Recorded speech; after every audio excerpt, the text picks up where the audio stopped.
What if the person you trust the most sits right next to you and destroys your entire life with one sentence? Not in a fight, not in anger, but in a calm, quiet room with a stranger taking notes and no way for you to escape. That's what happened to me right there in a couples therapy session. I went in thinking we were there to fix our marriage, but I walked out knowing it had never really existed. Before I tell you the whole truth, subscribe to the channel because what you're about to hear isn't just a story about betrayal. It's about how one moment can tear down everything you thought was real and force you to see the truth, whether you're ready or not. It started a few weeks earlier.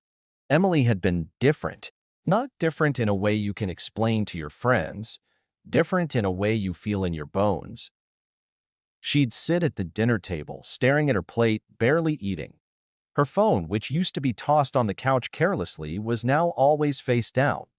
She laughed less, smiled less, and when I touched her hand at night, she'd pretend she was already asleep.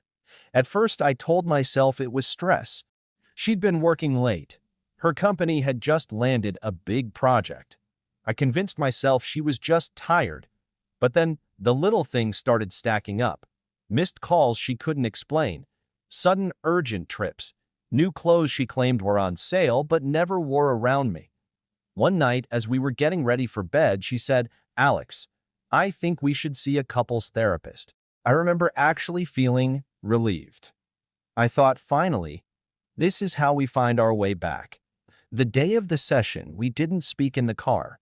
Emily kept twisting her wedding ring around her finger. She only did that when she was nervous. I thought she was nervous about opening up to a stranger. I didn't know she was nervous because she was about to destroy me. The therapy office was warm and inviting. Soft yellow light. Shelves lined with books. A diffuser humming quietly in the corner. It smelled faintly of lavender, supposedly calming, but that day it felt suffocating. Dr. Lawson welcomed us, her voice calm and slow. She had one of those faces that made you feel safe. I thought that was a good thing. Later, I'd realize it just made it harder to leave when I should have. "So, what brings you both here today?" she asked with a gentle smile. I spoke first. I told her how Emily and I had been drifting apart, how the connection we once had seemed to be fading. I said I missed the way she used to look at me like I was her world. I admitted I'd been busy with work, maybe too busy, but I told her I wanted to fix things. Emily didn't interrupt, didn't nod, didn't touch my hand. She just stared at the floor. When I finished, Dr. Lawson turned to her. "Emily, what's on your mind right now?" Emily shifted in her chair. Her breathing got quicker. Her hands were clenched in her lap. And then she said it. "I'm in love with someone else." The air left the room. For a second, I thought I'd misheard her. I waited for her to laugh and say it was a bad joke, but she didn't. "It started months ago at work. I didn't mean for it to happen, Alex, but it did." She still wouldn't look at me. She stared at the wall, like facing me would make it real. She said they'd been meeting in secret. Lunches, business trips, nights when she said she was working late. She told me she hadn't come here to fix us. She came here to tell me she was leaving. Dr. Lawson tried to slow her down, but Emily kept going. Her voice cracked, but the words were sharp. She said she felt alive with him, that he made her feel like the best version of herself. Each word was a knife. But I stayed silent. I didn't give her tears. I didn't give her rage. When she finally stopped talking, I asked one question. "Then why bring me here? Why not just leave?" Her answer was the cruelest kindness I've ever heard. "Because part of me wanted you to fight for me. But now, I realize you deserve better than me."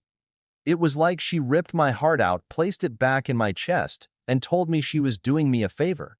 The session ended in silence. Emily left first. I stayed behind. Dr. Lawson asked if I was okay. I lied. I will be. A week later, I learned the final truth.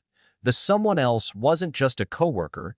It was Mark, my best friend since childhood, the man who'd been my best man at our wedding, the man who'd eaten at my table, drank my wine, and laughed with me while taking everything from me behind my back. When I confronted him, he didn't look guilty. He just smirked and said, "It just happened, man." Emily married him within 6 months. 2 years later, Mark cheated on her. One night she called me, crying, saying she finally understood what I'd felt, that she'd made the biggest mistake of her life. I didn't yell. I didn't gloat. I just said, "Emily, you made your choice. Now live with it." And I hung up. That was the moment I truly let go. If there's one thing I've learned, it's this: betrayal doesn't start when someone cheats. It starts the moment they stop choosing you. You can't control that moment, but you can control what you do next. You can hold on and drown, or you can let go and survive. If my story made you think, subscribe to the channel, share it with someone who needs to hear it, and remember, trust is like glass. Once it's broken, even if you put it back together, the cracks will always show.